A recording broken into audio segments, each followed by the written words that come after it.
ପତିତ ପାବନ ଆରତ ତ୍ରାଣ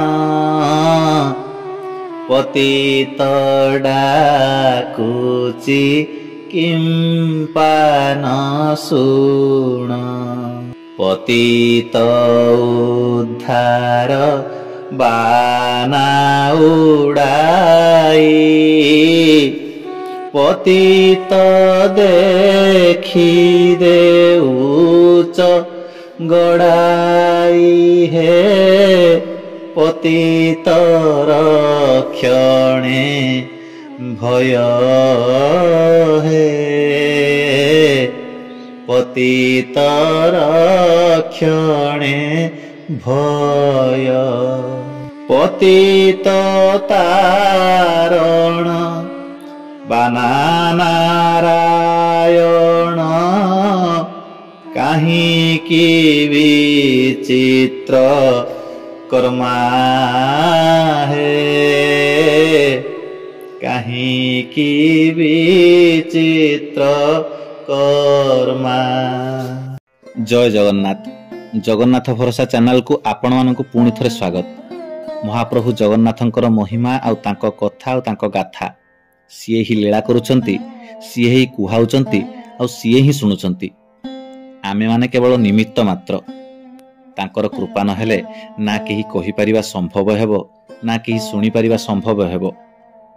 आज आपण मानक सामने जो अनुभूति मु बाढ़ी देवा पई जाउची ताहा एक सत्य घटना को नहीं आधारित आउ एहा आम खोर्धा अंचलर कथा।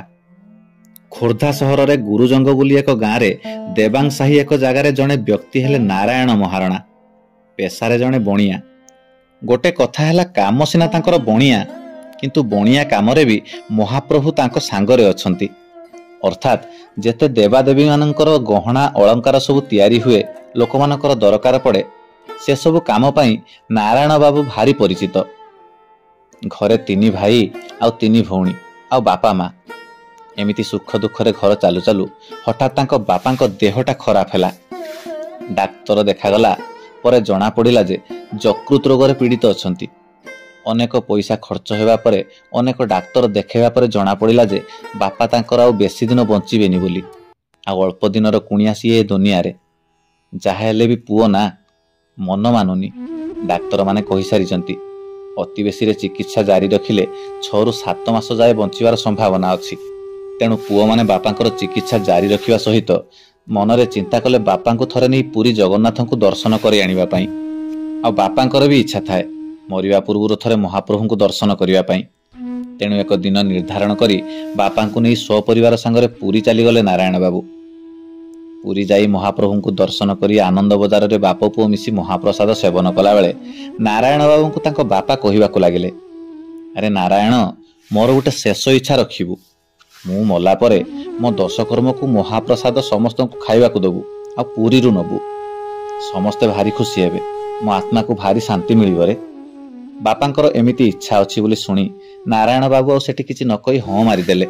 आ स्वपरिवारे भलरे पुरी रु महाप्रसाद खाई घर को फेरिला परे ठीक किछि दिन परे बापांकर देहांत हैला। आ बापांक देहांत परे शुद्धि कर्म पई साई भाई को डाकी 3 भाई बसी तालिका कला बेले विचार कले। कारण जेहेतु बापांकर चिकित्सा रे अनेक खर्चांत हो जाइथांती एमाने, तेणु समस्तंक पई पुरी रु महाप्रसाद आनिले बहुत खर्च हो जिवो जहाकी एमानंक पक्षरे संभव नुह। तेणु एमाने निष्पत्ति नेले कि ब्राह्मण मानंक खाइबा पई भुवनेश्वर मंदिर रु प्रसाद मगा जिवो आ गाँ साई भाई मानंक पई घरे रोषेई करि दिया जिवो।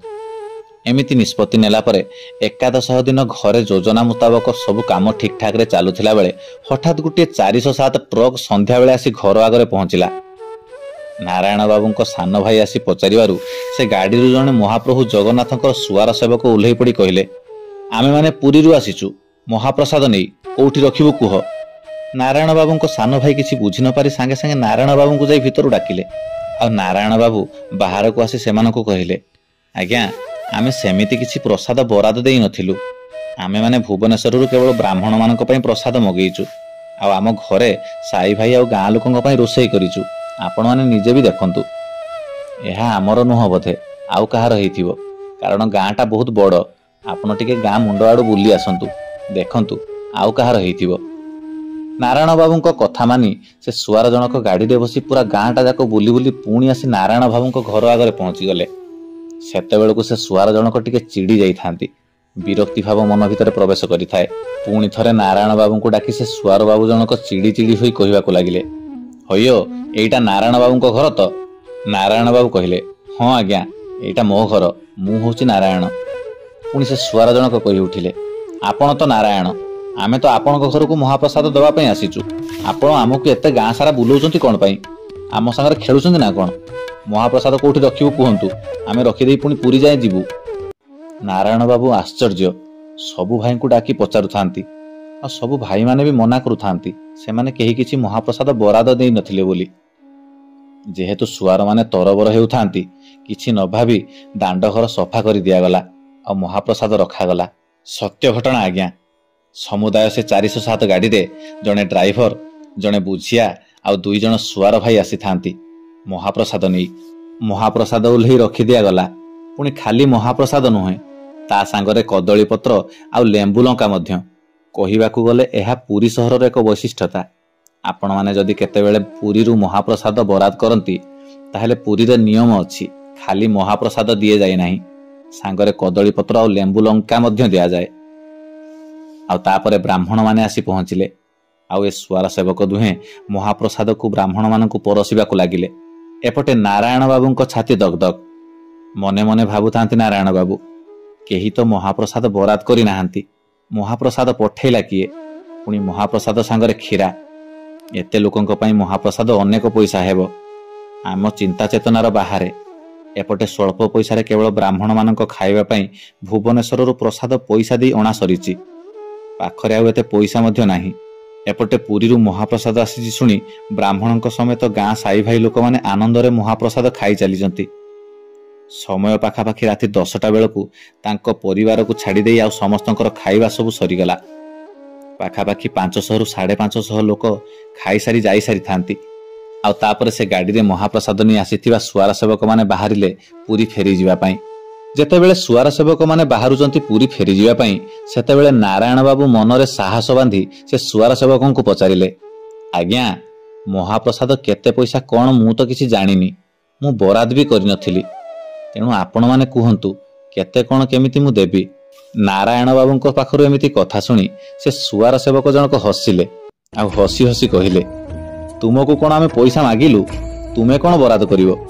ବରାଦ ପରା ମଣିମା କରିଛନ୍ତି, ପଇସା ଦିଆ ସରିଛି, ଆପଣ ଜମା ଚିନ୍ତା କରନ୍ତୁନି, ଆମକୁ ବିଦାକି ଦିଅନ୍ତୁ, ଆମେ ଚାଲିଲୁ। ଆଶ୍ଚର୍ଯ୍ୟ ହୋଇ ଚାହିଁ ରହିଥାନ୍ତି ନାରାୟଣ ବାବୁ। ଆଖିରେ ଲୁହ ଗୁଡ଼ାକ ଜକଜକ ହୋଇ ଭରି ଆସିଥାଏ। ଘର ଭିତରକୁ ଦୌଡ଼ି ଯାଇ ଲୁଗା ଯୋଡ଼ 2ଟି ଆଣି ସେ ସୁଆର 2 ଜଣକୁ ବଢ଼ାଇ ଦେଲେ ଆଉ କହିଲେ, ଏତିକି ଏ ଗରିବ ହାତରୁ ଆପଣମାନେ ଗ୍ରହଣ କରନ୍ତୁ ଆଜ୍ଞା, ମୋ ପାଖରେ ଆଉ କିଛି ନାହିଁ ଦବା ପାଇଁ ଆପଣଙ୍କୁ। ଆପଣମାନେ ତ କହୁଛନ୍ତି ମହାପ୍ରଭୁ ଏସବୁ ବରାଦ କରିଛନ୍ତି, ତାହେଲେ ମୁଁ ଏଥିରେ କିଏ କ'ଣ କହିପାରିବି। ଆଉ ସେ ସୁଆର ସେବକ 2 ଜଣ ନାରାୟଣ ବାବୁଙ୍କ ହାତରୁ ସେ ଲୁଗା ଯୋଡ଼ 2ଟି ନେଇ ସମସ୍ତଙ୍କୁ ଆଶୀର୍ବାଦ ଦେଲେ। ଆଶୀର୍ବାଦ ଦେଲା ପରେ ସେ ସୁଆର ସେବକ 2 ଜଣ ଚାଲିଗଲେ। ହେଲେ ଆଜି ବି ନାରାୟଣ ବାବୁଙ୍କ ମନରେ ସେ ସନ୍ଦେହ ବାନ୍ଧି ରହିଛି, ସେଦିନ କିଏ ମହାପ୍ରସାଦ ପଠେଇଥିଲା।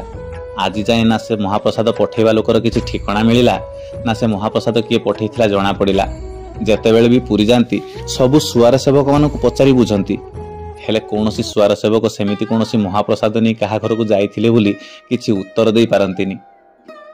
ଆଜି ବି ସନ୍ଦେହରେ କିଏ ସେ ସୁଆର ସେବକ 2 ଜଣ ଆଉ କିଏ ଏତେ ଲୋକଙ୍କ ପାଇଁ ମହାପ୍ରସାଦ ନେଇ ଯାଇଥିଲେ। ସତରେ ଆଜ୍ଞା ମହାପ୍ରଭୁଙ୍କର ଲୀଳା ଚମତ୍କାର, ଅବିଶ୍ୱସନୀୟ, ଯାହାକୁ ଭାବିବା ଆମ ଚିନ୍ତା ଚେତନାର ବାହାରେ। ସତରେ ଆଜ୍ଞା ଯାହାଙ୍କ ଲୀଳା ବ୍ରହ୍ମା ଶଙ୍କରଙ୍କ ବି ଅଗୋଚର, ତାଙ୍କ ଲୀଳା ଆମେ ବା ଛାର ମନୁଷ୍ୟ କେମିତି ଜାଣିପାରିବା। ସୁନ୍ଦର ଅନୁଭୂତିଟିଏ ଖୋର୍ଦ୍ଧା ସହରର ନାରାୟଣ ବାବୁଙ୍କର। ରହିଲି ଆଜ୍ଞା, ପୁଣି ଥରେ ଦେଖାହେବ ଆଉ ଏକ ନୂଆ ଭକ୍ତର ସୁନ୍ଦର ଅନୁଭୂତି କଥା ସହ। ସେତେ ଯାଏଁ ମୋତେ ବିଦାୟ ଦିଅନ୍ତୁ। ଜଗତର ମଙ୍ଗଳ ହେଉ, ମହାପ୍ରଭୁ ଶ୍ରୀ ଜଗନ୍ନାଥଙ୍କର ଜୟ ହେଉ। ଜୟ ଜଗନ୍ନାଥ।